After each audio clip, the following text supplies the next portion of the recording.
doctor Carles Majós, del Servicio de Radiología del Hospital del Virgen. Nos hablará de cuál ha de ser el protocolo de estudio por RM de los tumores cerebrales. Cuando quieras.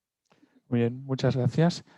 Primero que todo, quiero felicitar al doctor Pedraza por todo este montaje. Es espectacular y yo creo que a todos nos es muy útil y pocas personas se me ocurren capaces de organizarlo como él. O sea, que en este contexto me invite a dar una presentación, para mí es un motivo de orgullo y un honor.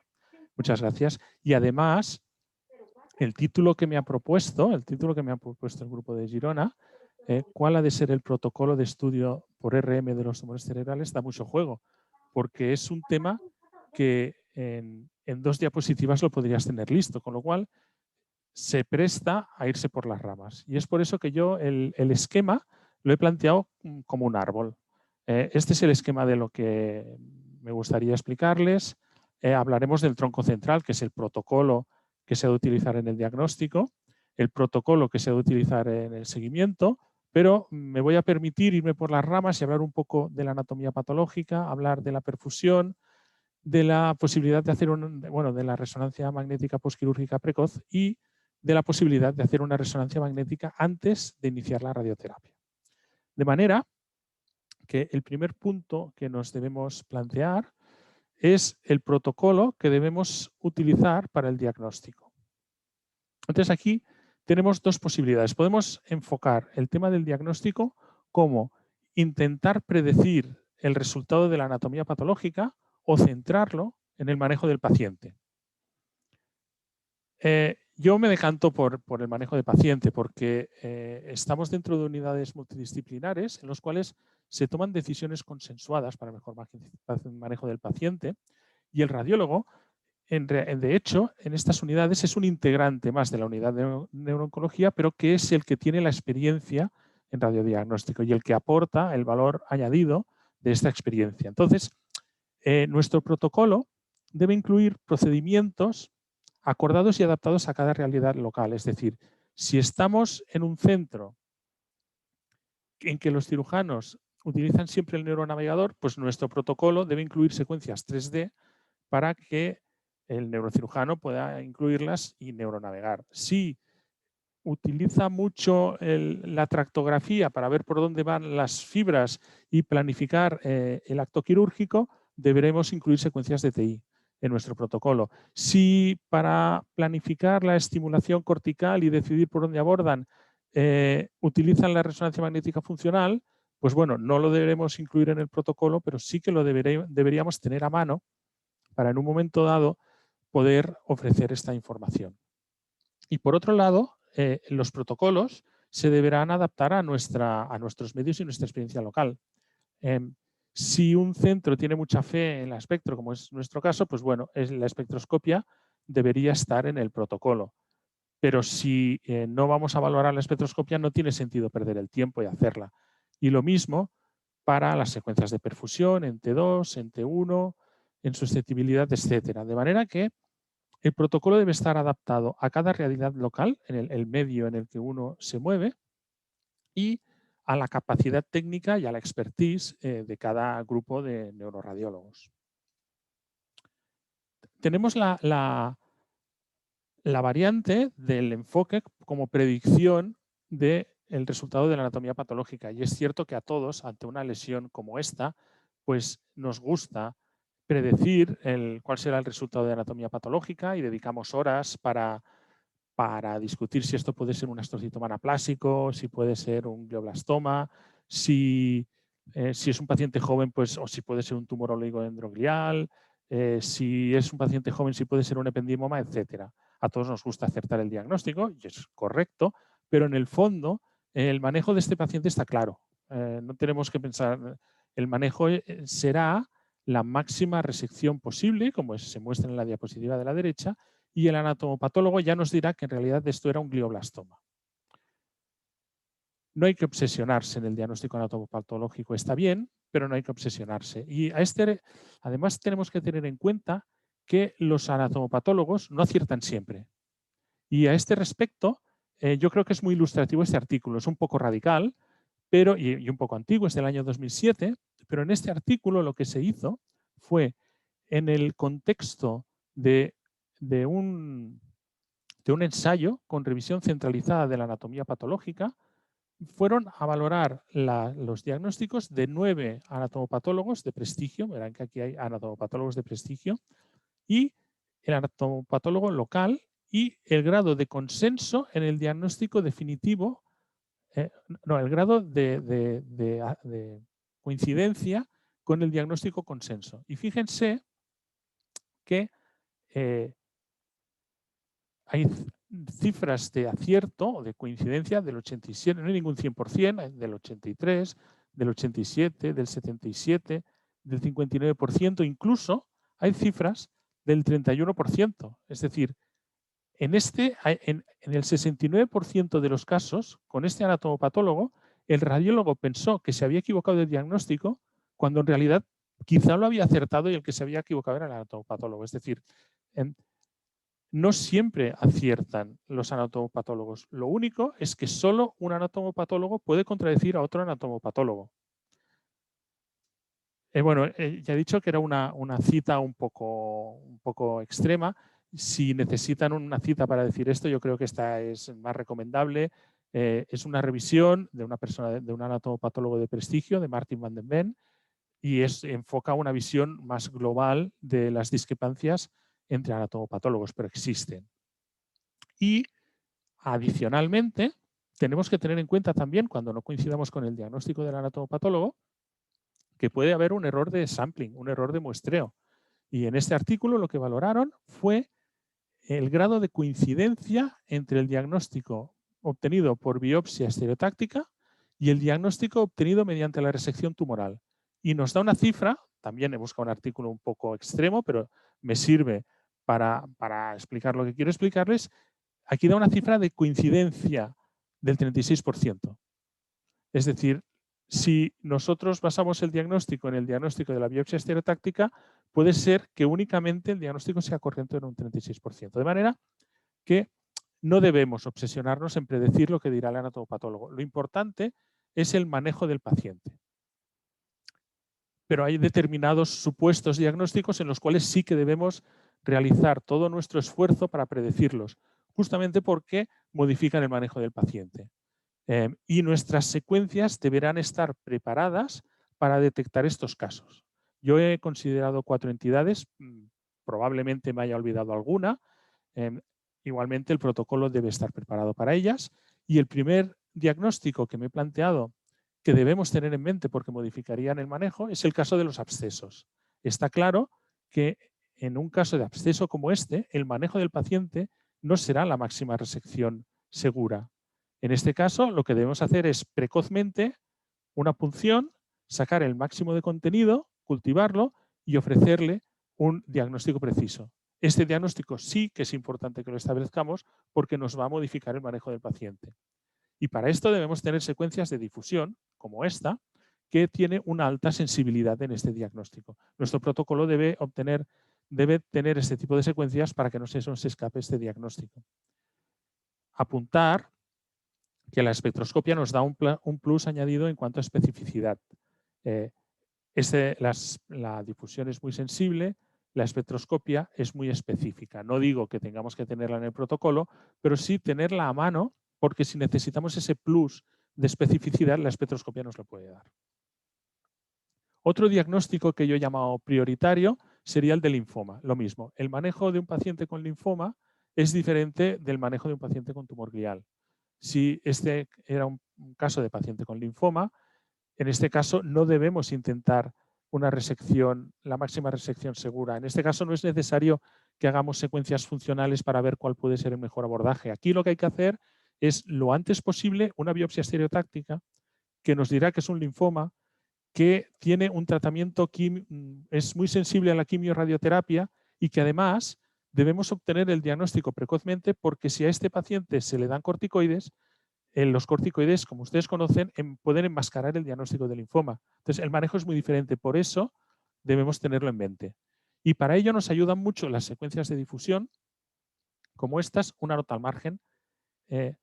Normalmente hablamos del efecto T2 chain through en el caso de lesiones cerebrales, por ejemplo, los infartos, que nos hace que el B1000 sea más sensible y nos detecte mejor este tipo de lesiones.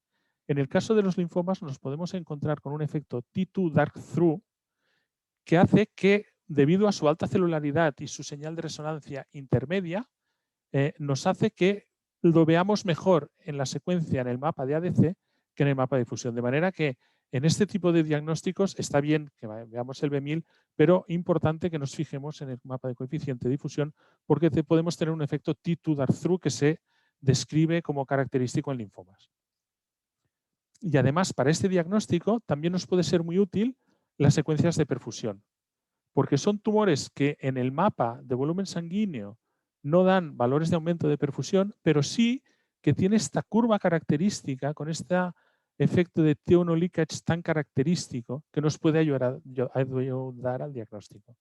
De manera que debemos tener en mente este diagnóstico y tener nuestro protocolo preparado para detectar este tipo de lesiones. Otro diagnóstico que también cambiará mucho el manejo del paciente es ver si el tumor es intra o extraxial. Es un diagnóstico que típicamente se da como muy fácil, pero que en el día a día a veces uno se queda parado de lo que le cuesta y se piensa que es quien no sabe suficiente. No, a veces este diagnóstico diferencial es muy difícil. Fíjense ustedes, este caso tiene captación reactiva meningia, este caso también tiene captación reactiva meningia y este caso es un meningioma y este es un glioblastoma. Entonces, debemos tener preparadas, no es necesario que la tengamos siempre, pero una secuencia con alta resolución como es esta, en este caso obtenida en plano coronal, que nos muestra claramente cómo por aquí va el córtex y hay una lesión que viene de fuera, nos infiltra el córtex y esto en realidad es una lesión extraxial. Mientras que en este otro caso, fíjense como en el plano coronal hay un plano de líquido, hay una lámina de líquido que nos muestra que esto es una lesión intraparenquimatosa y por lo tanto el manejo en este caso es el abordaje de una lesión extraparenquimatosa, mientras que aquí tendremos que abordar el interior del parénquima porque esto es una lesión intraparenquimatosa. Es decir, muy importante también tener en mente este diagnóstico porque nos modifica el manejo. Y otro diagnóstico también muy importante si estamos ante una lesión tumoral, en este caso de la izquierda, esto era un oligoastrocitoma anaplásico, o si estamos ante una lesión pseudotumoral, en este caso era una lesión de esclerosis múltiple. Aquí no me voy a extender mucho porque daría para otra charla, pero bueno, debemos tener el protocolo adaptado para sospechar este tipo de lesiones si vemos captaciones en anillo abierto, aspectos de este tipo en los cuales no quiero entrar, pero tenerlo en mente porque el manejo, como ustedes comprenderán, es muy diferente de una lesión de otra. Muy bien, pues con estas consideraciones previas debemos proponer un protocolo de estudio. Para esto a mí me gusta mucho este artículo, es una JNR del año 2012, que yo creo que se lee muy fácil, que se sacan conclusiones directas y útiles y que además tiene como coautor un miembro de nuestra sociedad, como es el doctor Rovira, lo cual nos demuestra, nos hace pensar que se puede aplicar a nuestro medio local porque ha participado un radiólogo de nuestra sociedad. Y un poco los consejos, las recomendaciones que podemos extraer de este estudio, las principales serían que debemos incluir secuencias T1 precontraste.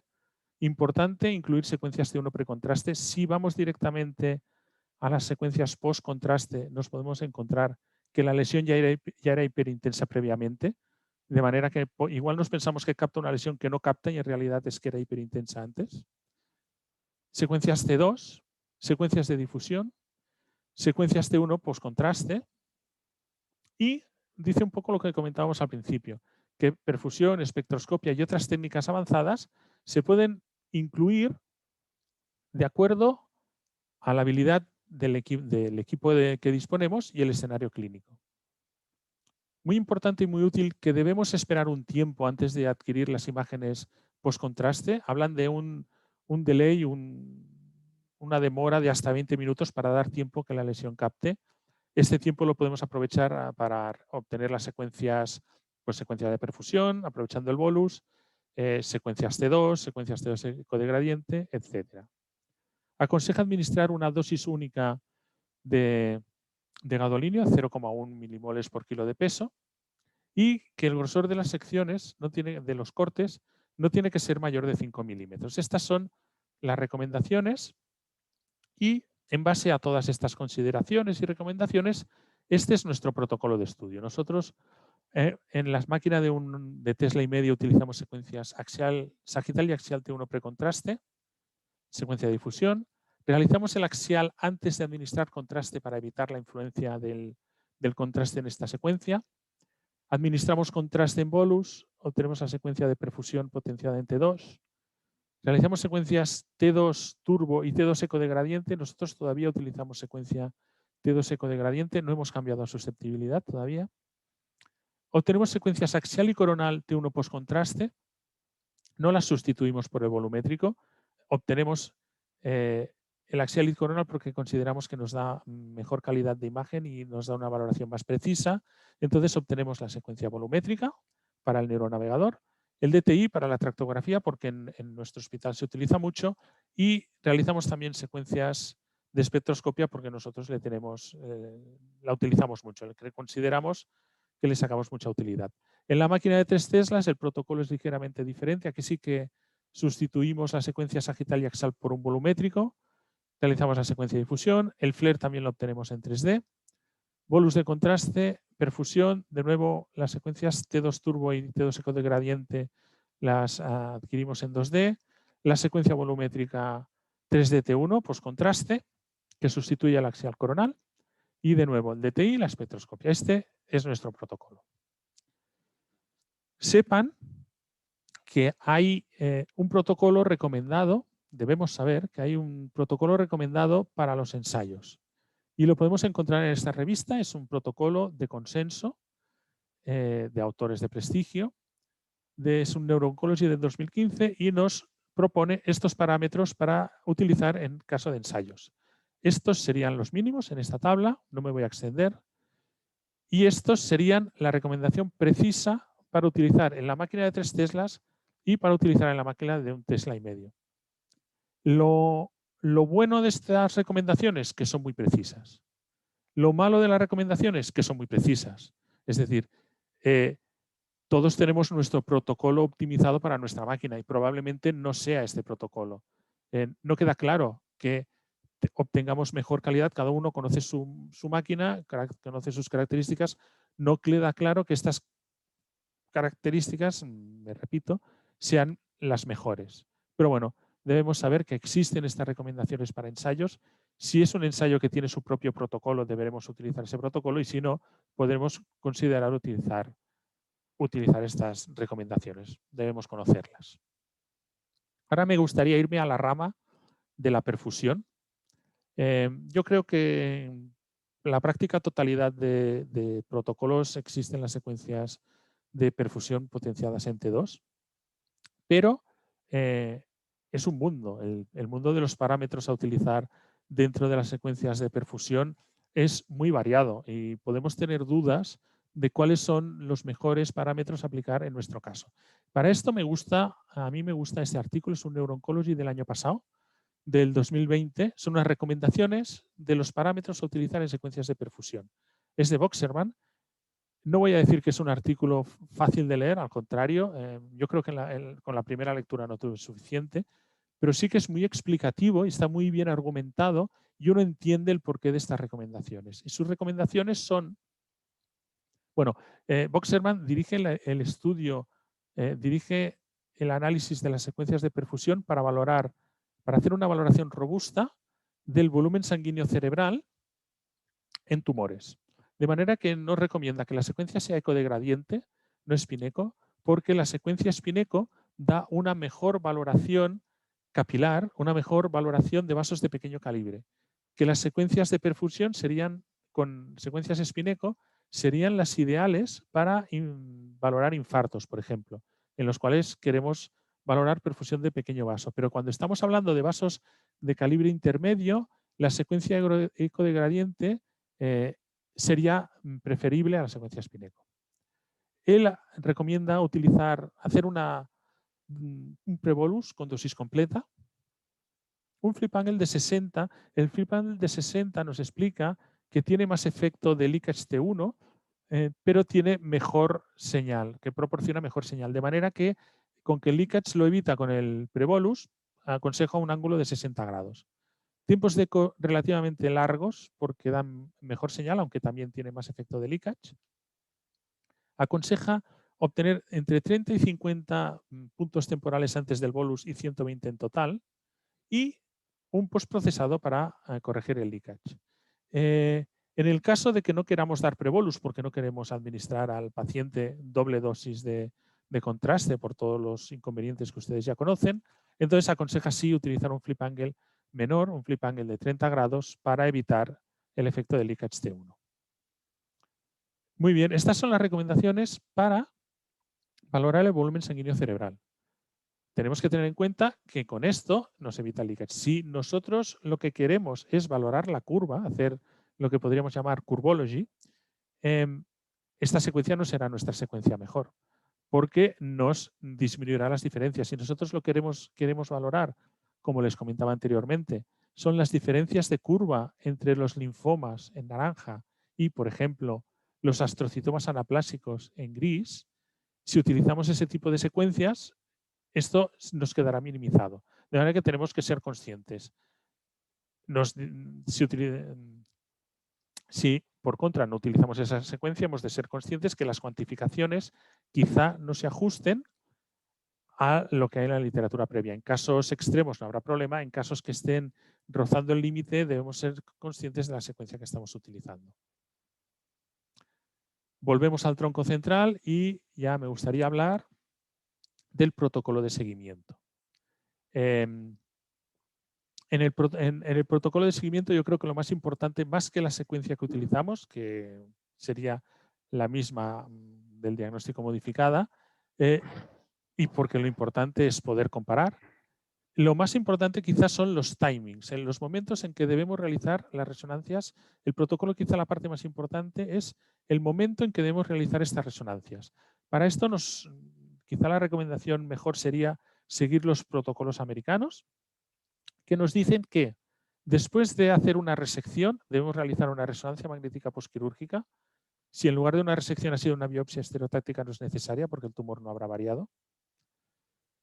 El paciente entonces recibe el tratamiento correspondiente y que entonces debemos hacer el primer seguimiento a las 2-6 semanas después del tratamiento con radioterapia y después cada 2-4 meses durante 2-3 años y después menos frecuentemente. De manera que el esquema del seguimiento sería este. Obtenemos la resonancia de diagnóstico de la que ya hemos hablado.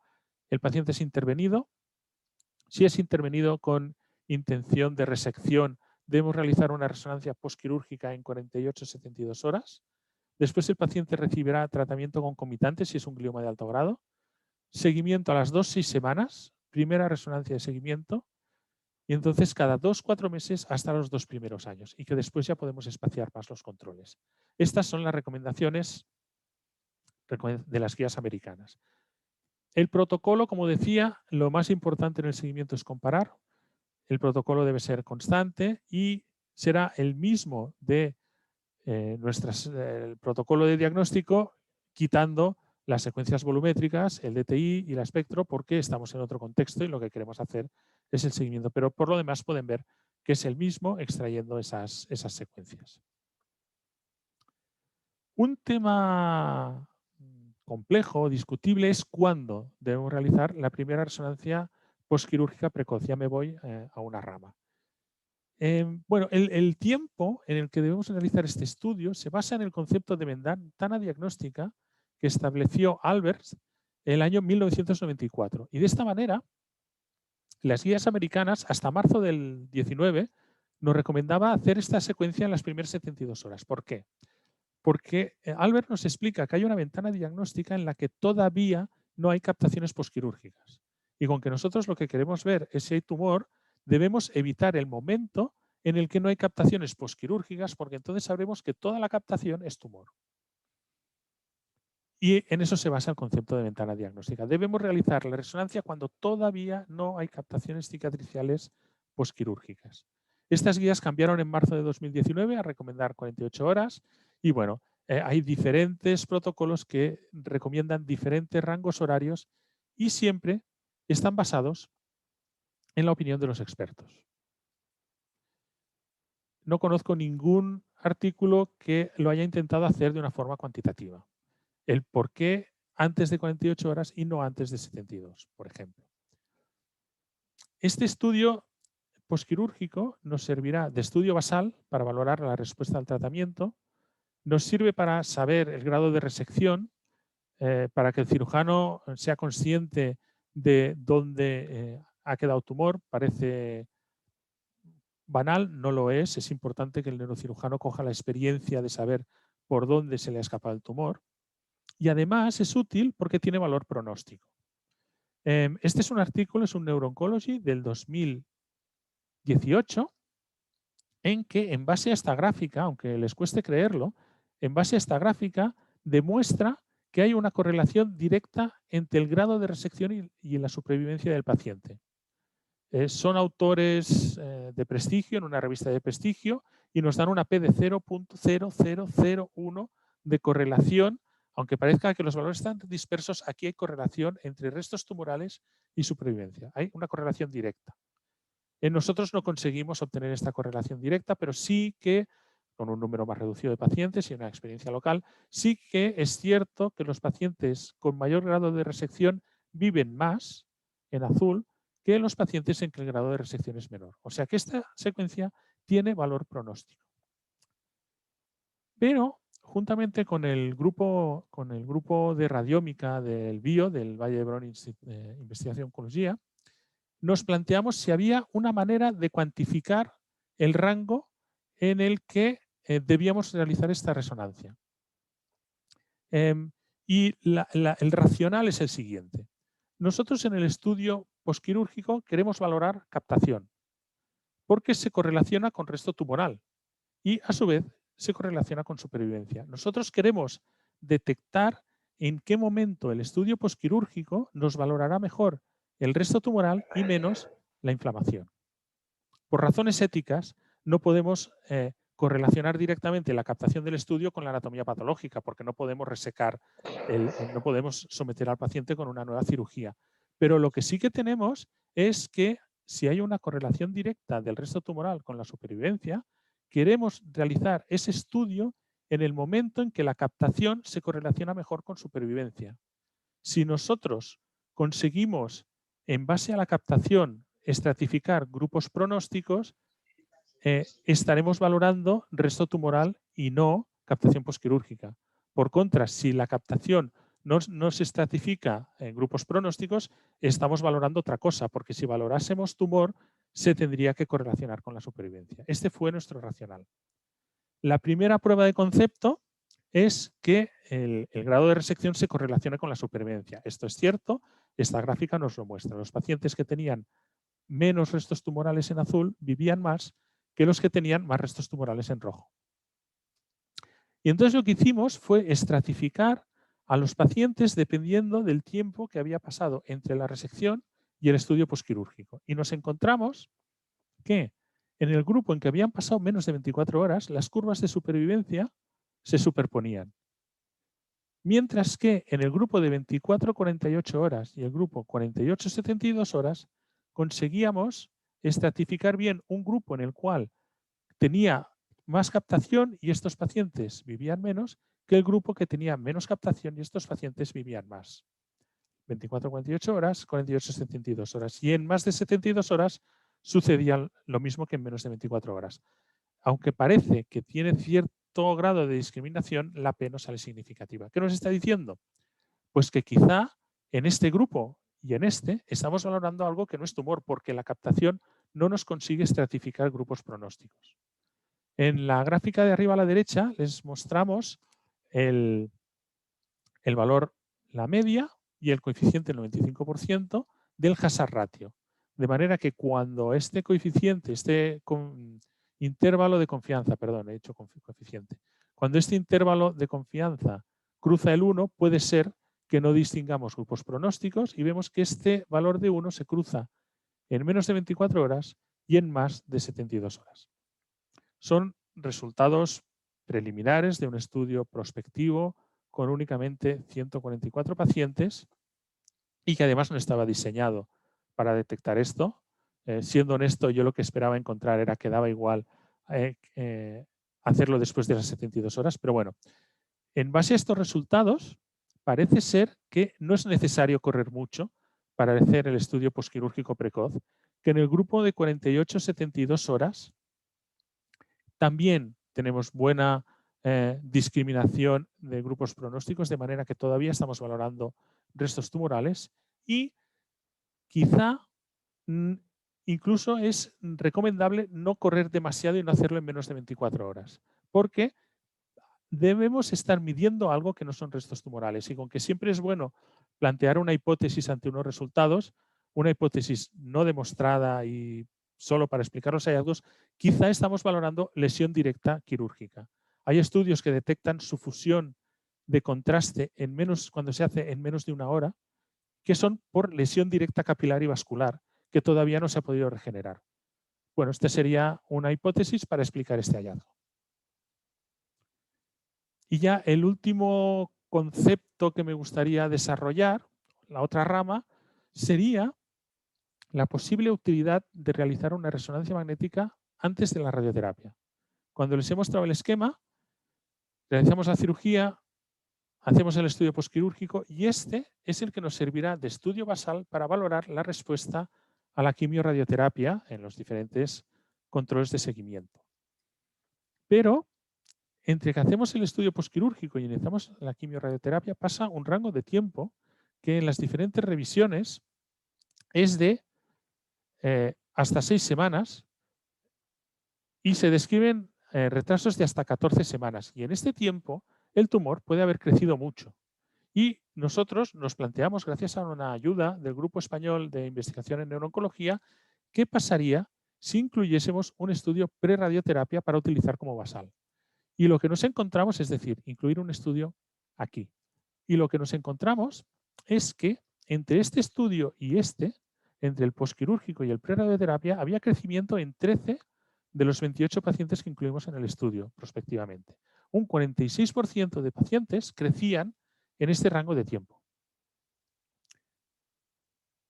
Bien, si valorábamos la respuesta en la resonancia de seguimiento 1 respecto al estudio posquirúrgico, había crecimiento en 16 pacientes, es decir, había progresión en 16 pacientes.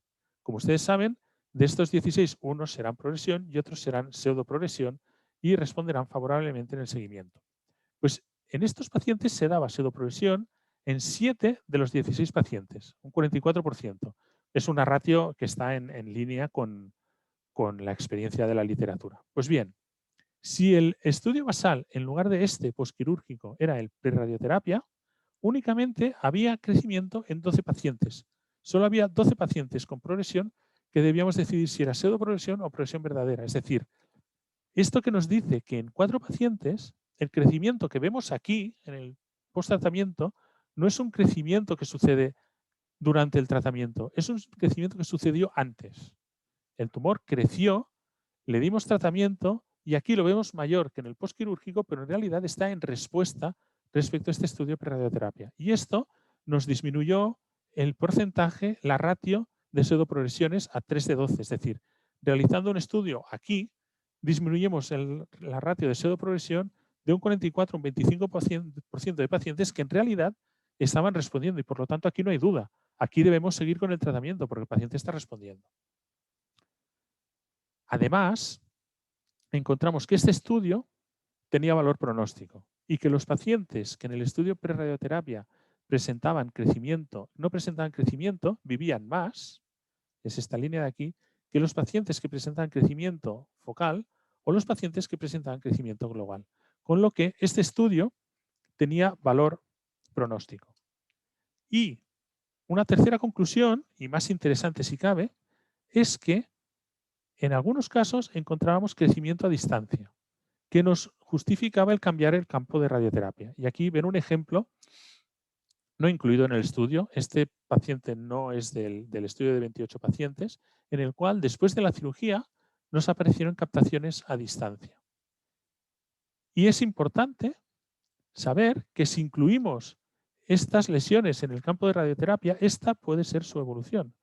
De manera que los pacientes que presentaron crecimiento a distancia tuvieron supervivencias de 230, 286, 334 incluso 1115 días. Es decir, una supervivencia nada despreciable para un paciente con glioblastoma. No sabemos qué hubiese sucedido si estas lesiones no las hubiésemos tratado, es de prever que hubiesen crecido, pero no lo sabemos porque por razones éticas no podemos randomizar los pacientes y decidir que aunque hayan crecido a distancia no los vamos a tratar.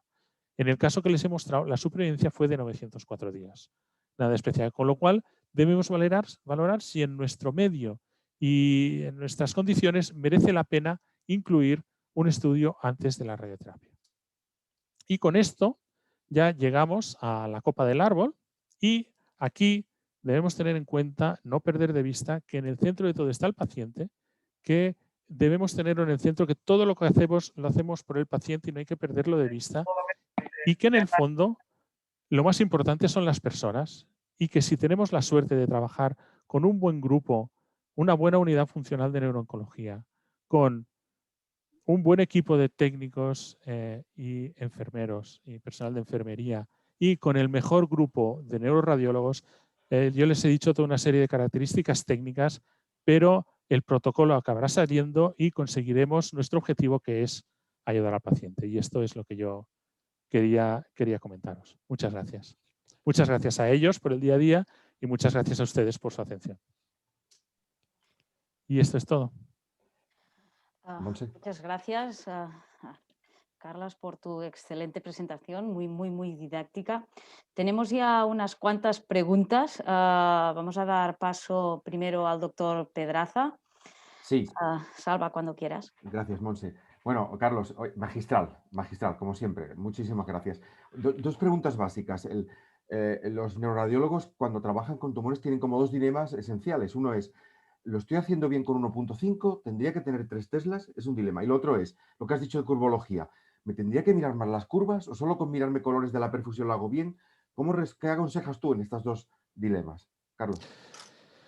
Bueno, la máquina de 3 teslas te da más resolución. Si la tienes, hombre, te da más información. Con las imágenes convencionales igual no es tan importante. Se puede hacer, no pasa nada. Yo creo que da suficiente calidad. Sobre todo las técnicas avanzadas sí que con la 3 teslas tienes mucha diferencia. No soy experto en el tema, pero yo creo que en DTI la doctora Camins creo que tiene una sesión que nos hablará de funcional, las secuencias de DTI, de funcional, la perfusión, la espectro sí que os puedo decir que sale mucho mejor en 3 teslas. Bueno, si la tienes, te va a dar más calidad, pero yo creo que nadie tiene que dejar de hacer un estudio diagnóstico por no tener 3 teslas. En cuanto a las curvas, no soy una opinión imparcial. Yo soy un fanático de valorar la forma de la curva y nosotros procuramos mirar la curva siempre, pero soy consciente que no soy una opinión imparcial y lo que más se hace es mirar el volumen sanguíneo, volumen sanguíneo cerebral. Probablemente sí que de cara al seguimiento sí que es más relevante el volumen sanguíneo. A nosotros nos gusta mirar la morfología de la curva, a ver si tiene LICACH-T1, si está ampliada y además ahora estamos trabajando en eso, de manera que yo creo que es importante mirar la forma de la curva. Muy bien. Muchas gracias, Carlos. Monse.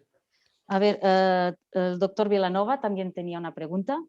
Sí, hola Carlos, muy buenas. Bueno, muchas felicidades porque realmente es un lujo lo que nos has mostrado.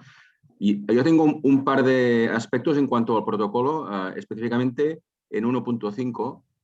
Cuando has mostrado el protocolo, antes del contraste no has puesto el coronal y luego hay un dato que a mí cuando, bueno, en este artículo que has mostrado de recomendación,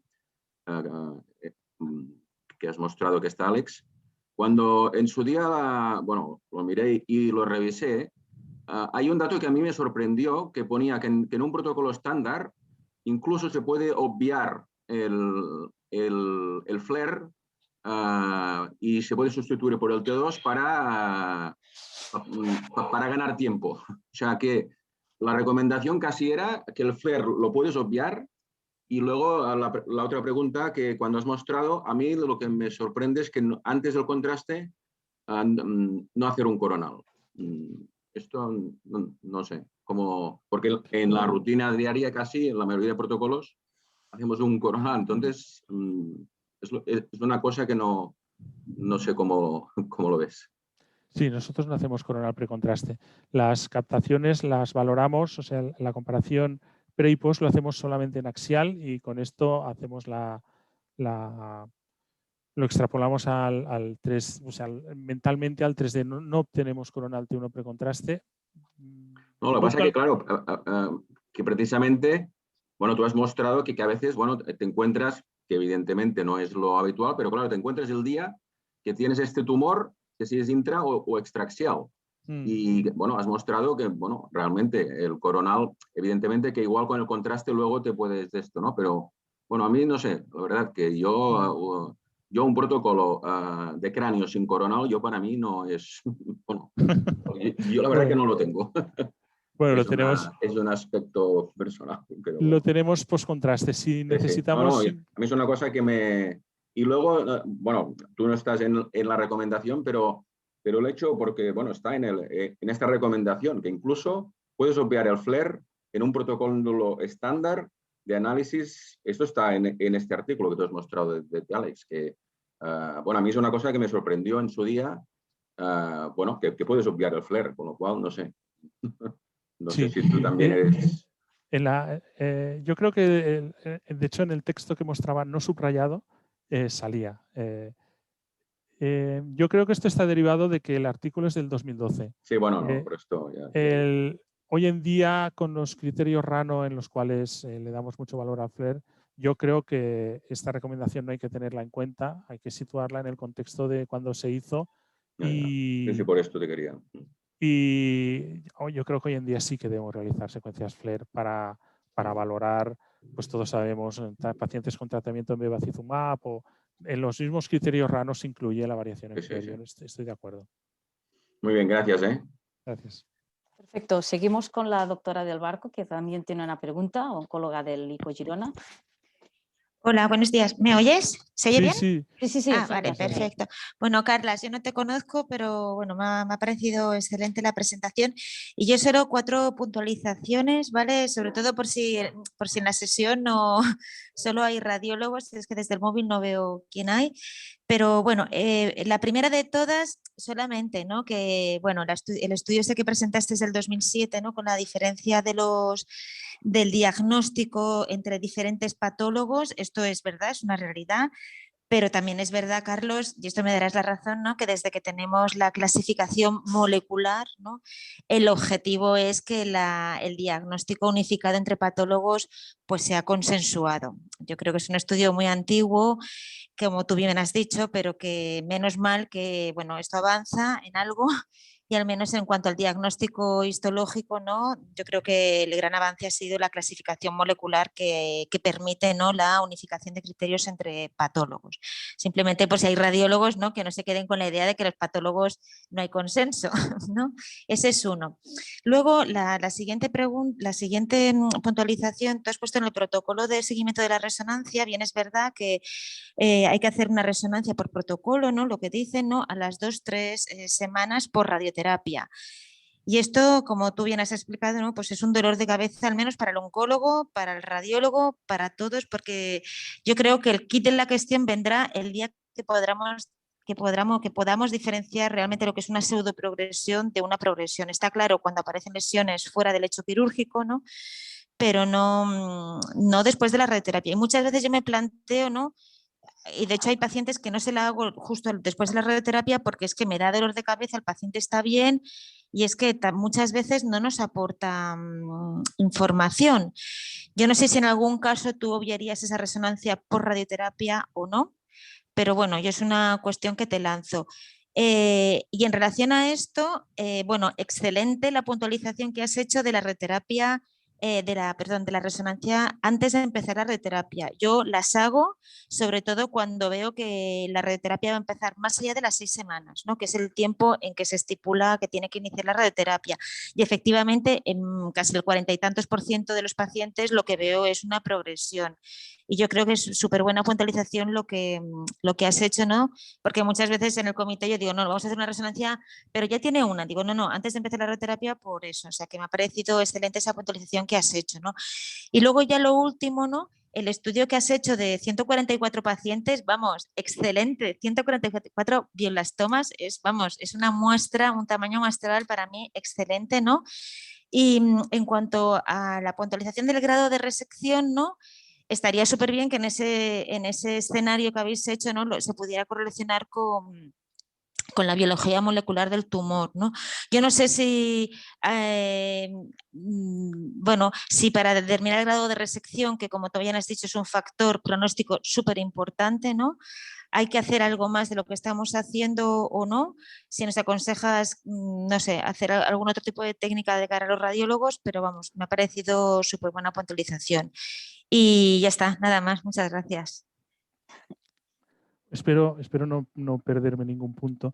Respecto al diagnóstico molecular, sí, claro, he utilizado el artículo más ilustrativo que he encontrado. Ahora con los nuevos. De hecho, este artículo ponía un poco las bases para evolucionar más hacia un diagnóstico de biología molecular.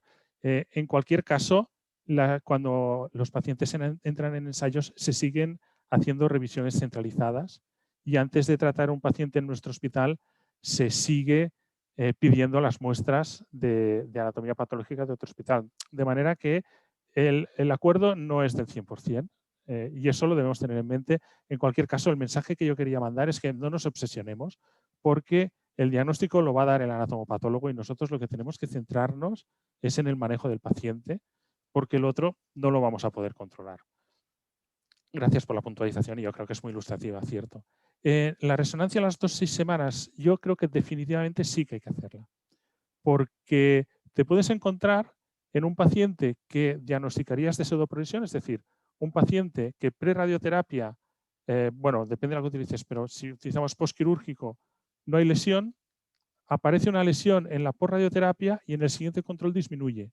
Si no tienes, entonces la resonancia basal para valorar respuesta será tu post-radioterapia. Si no la tienes, te pensarás que no tenía tumor y que por lo tanto ha progresado a los 3 meses. Entonces, es importante, aunque no la valores y la tengas ahí, bueno, la pongas en duda y la tengas ahí, puede ser que el paciente haya crecido durante el tratamiento, por pseudoprogresión, por ejemplo, y que luego disminuya. Si no tienes esa, no sabes que está respondiendo. Entonces, yo creo que es imprescindible esa resonancia. Y además, aparte de que si hay crecimiento a distancia de la radioterapia, pues entonces lo diagnosticarás de progresión. La resonancia pre-radioterapia, bueno, me alegro de que te haya parecido útil. No sé si tenía que responder algo.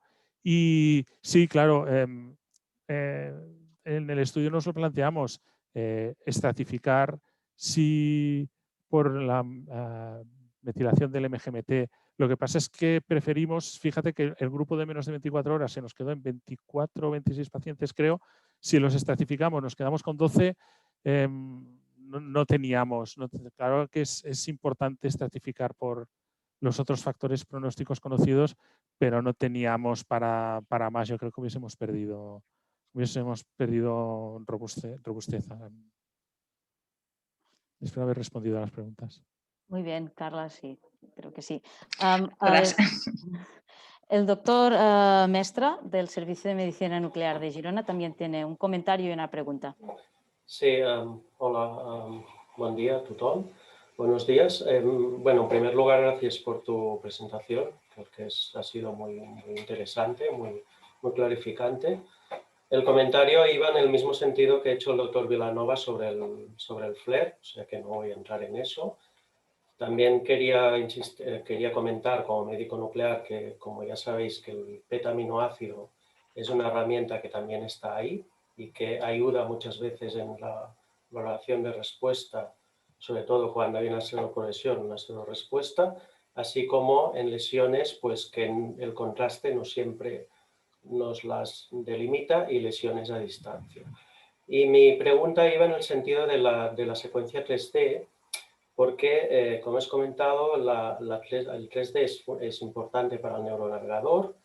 No sé si hay que hacer siempre T1 3D o también FLAIR 3D, porque hay centros que hacen FLAIR 3D, y que también, como comentario, que esto también nos ayuda para fusionar las imágenes en caso de que tuviéramos un PET fusionar las imágenes del PET y la resonancia. Muchas gracias. Gracias por el comentario y por la pregunta. Nosotros 3D Flare solo tenemos en la 3 Tesla. Cuando lo hacemos en la Tesla y medio no realizamos la secuencia. Un poco me remitiría a lo que he comentado al principio. Depende de la necesidad del centro. Si a nosotros el servicio de medicina nuclear o el servicio bueno, cualquiera de los integrantes de la unidad funcional nos indicase que será útil, pues nos deberíamos adaptar. De momento no se nos ha planteado esta necesidad, pero probablemente es cierto que sería útil para correlacionar en particular con los hallazgos en el PET, bueno, con los hallazgos en medicina nuclear en casos en que se detecta lesión no captante. Es cierto, creo. Muy bien, la doctora Domènech también tiene otra pregunta. Hola, felicitats Carles y gracias por la charla. Mis preguntas son súper prácticas. El típico postquirúrgico inmediato que te lo operan el viernes a mediodía y tienes que escoger entre hacer un postquirúrgico en menos de 24 o en más de 72 horas. Tú, según no, para intentar correlacionar al máximo con el buen resultado de lo que es el resto tumoral o inflamación postquirúrgica, ¿qué recomendarías? Y la otra pregunta es, ¿el 3D que hacéis en la 3 Teslas es el 3D T1 Gradient Echo o tenéis 3D T1 Spin Echo? Porque nosotros en la 3 Teslas sin el Spin Echo nos quedamos un poco como con sensación de que podríamos perdernos algún tipo de captación. Ya está, estas son las preguntas. Pues el test de no te sé decir. Te diría que es Gradient Echo, pero lo tendría que mirar. Ciertamente no te puedo responder. Creo que es Gradient Echo. Y la pregunta de menos de 24 horas, pues es lo que yo esperaba encontrar cuando hicimos el estudio. O sea, yo esperaba encontrar que no pasa nada por hacerlo en más de 72 horas y que lo puedes hacer tranquilamente, pero no salió. Por eso digo que el estudio no estaba diseñado a ver qué pasaba en menos de 24 horas, por lo tanto, este resultado lo cojo muy entre comillas y con muchas reservas. No está pensado para eso. Yo pensaba que saliese que no hacía falta disminuir de 72 horas, que yo creo que eso sí que cierto nivel de evidencia sí que hay. Más de 72 horas no, de manera que yo creo que sí se puede, que una cosa es lo que recomiendo y otra cosa es lo que se puede hacer. Yo creo que seguiría las guías internacionales e intentaría hacerlo en menos de 24. Muy bien. Desde Madrid tienen también una pregunta que Ana está en el chat. Preguntan, ¿qué opinas de sustituir la difusión estándar por DTI de 6 direcciones que dura lo mismo y da algo más de información? Pues creo que sería muy útil, la verdad. Si se está habituado en el manejo y se obtienen resultados sólidos, que yo creo que sí, creo que es una buena recomendación a tener en cuenta, me la apunto. Muy bien. Y ya para finalizar, que hemos ampliado 10 minutitos, Gerard Blasco también tiene una pregunta. Cuando quieras, Gerard. Buen día. Gracias, Carlas. Fantástico, como siempre. Una pregunta muy rápida, simplemente, era saber si recomendarías en relación a los protocolos de perfusión y a los parámetros que has comentado, tanto del prebolus como lo que es la parte de la curva de extravasación que vamos a ver en determinados tumores. ¿Tú recomendarías tener distintas secuencias de perfusión en función de la sospecha clínica o del tumor? ¿O crees que es preferible tener la misma secuencia estándar indistintamente del tumor y de los efectos de corrección? Simplemente esto. Bueno, pues esta es una recomendación personal, ¿eh? Soy consciente. Yo soy poco partidario de los cambios y me gusta utilizar siempre la misma secuencia porque así la conozco, sé los artefactos que tiene, sé lo que me puedo creer y lo puedo comparar con otros casos. Entonces, desde este punto de vista personal, yo utilizaría siempre la misma secuencia. Pero puedo entender que se considere adaptar la secuencia a cada situación. Pero el problema es este. Si en un caso determinado utilizas una secuencia y en otro utilizas otra, ya pierdes comparación y pierdes experiencia. Es una cosa a valorar, mi opinión es esa. ¿Y el prebolus lo ves necesario o es algo omitible en postproceso? Mira, yo creo que el prebolus tiene sentido si vas a hacer una perfusión en T1 antes. O sea, si quieres valorar perfusión en T1 y perfusión en T2, pues bueno, aprovechas el bolus y das prebolus. Si no, y más nosotros que nos gusta valorar la morfología de la curva, con el prebolus pierdes parte de la morfología de la curva y las haces más comparables. Ganas solidez en la valoración del volumen sanguíneo cerebral, pero pierdes estas diferencias en la curva que te pueden dar. O sea, si quieres hacer curvología, yo el prebolus, creo que he perdido un poco la pregunta, pero creo que el prebolus te lo puedes ahorrar a no ser que quieras hacer perfusión en T1. Fantástico, muchas gracias.